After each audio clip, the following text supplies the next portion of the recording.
Oh my God! Sige. Saya ko, kuya.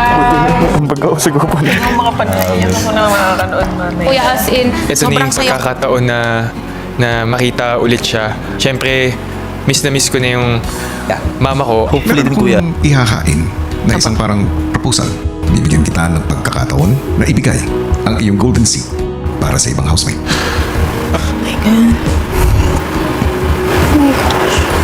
Kapag ibinigay mo ito sa iba, ay hindi na makakapunta o makaka-attend ang iyong nanay para makita ka sa iyong performance. Sa isip ko na Hirap ng focus. ayoko din naman sayangin yung opportunity na makita yung nanay ko. Gusto po kasi ng puso ko na makita yung nanay ko this Saturday. Miss ko din po siya. At sa tingin ko na pag nakita ko po siya this Saturday, panibagong lakas na naman yung makukuha ko.